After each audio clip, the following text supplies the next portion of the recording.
Organizacija je bila među prvih 5 opštinskih organizacija na nivou Republike Srpske po svom rezultatu.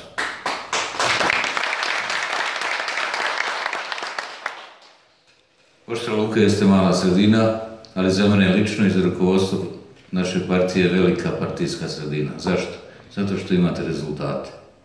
I danas ovde vaši najviđeniji partijski ljudi ne govore mnogo, ali oni rade, oni znaju šta hoće i sigurno će biti dobar rezultat 2. oktobra u opštini Oštra Luka što se tiče naše odborničke liste. Ja u to uopšte ne sumnjam. Bilo bi dobro da sa onih 13% pojačate još koji procenat, dođete do tog 3. odbornika i da se ovdje ništa ne može desiti bez socijalista. I to će tako biti. Nemojte tu da sumnjate. Ovdje vidim jednu listu koja je spoj, ja bih rekao, starih političkih vukova i mladosti koja dolazi i koja je sve prisutnija u našoj partiji. To je najidealniji politički spoj koji može biti.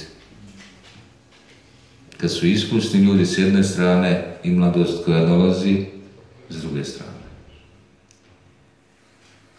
Ništa vam neće, naravno, pasti s neba. Kampanja je težak i ozbiljan posao. Mora se mnogo raditi. Ne mogu samo Brane i Plavi raditi ovu kampanju. Morate raditi svi. Svaki kandidat.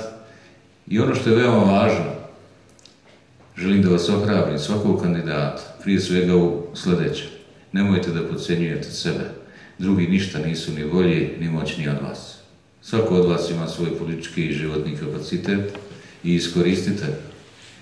Nisu ovo posljednji izbori koje ćemo zajedno raditi, ali ovo će biti neponovljivo iskustvo za većinu vas kojima su ovo prvi izbor i prva kandidatura. Odakle krenuti?